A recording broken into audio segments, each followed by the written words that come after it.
I'm Nick Chen with your Vancouver real estate market update for May 2020. I serve home buyers and sellers all across the Metro Vancouver region.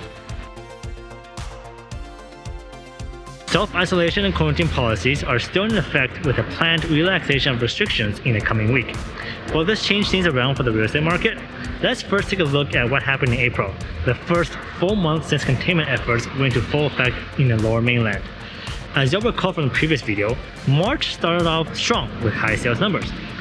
But immediately after containment policies were implemented, sales came just short of a standstill. Buyers no longer able to or willing to freely view homes, coupled with sellers weary of the risk of exposing their homes to potential contamination, the number of active listings also decreased. Open houses were and are still banned, with showings only allowed if attendees are able to abide by social distancing guidelines. April, as you would have expected, continued the low sales, low active listings trend. The average sales price also saw downward pressure, although perhaps not as much as some may have thought. In fact, in the outlying market, the average sales price did see a bump. There are a number of factors that could explain the somewhat stagnant year-over-year average sales price activity. A possible reason could be the lack of supply on the market for buyers to select from. This is especially noticeable in popular neighborhoods. Another reason may simply be that sellers are unwilling to move on price due to the lack of supply. They may know that their home has enough unique characteristics to justify holding out for higher sales price. There are still homeowners waiting on the sidelines for better marketing conditions to list. Same on the flip side, with buyers waiting to see where the market goes and for more options to become available. Analysts and those active in real estate have different opinions on when the recovery will occur, from the optimistic summer 2020 to the distant 2021 or 2022.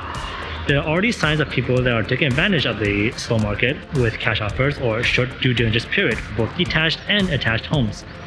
Here's a summary of how the home sales in different regions performed last month.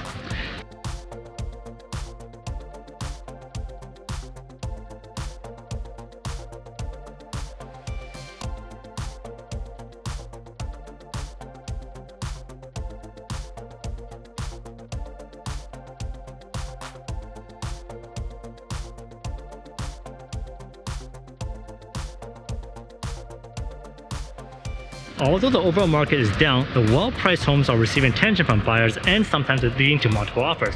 However, the final sale prices for these hot properties are more often than not within a couple percentage points of the asking price, selling both under and over asking price.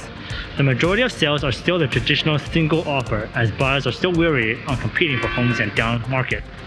Could the relaxation of social distancing policies be the catalyst that triggers real estate recovery?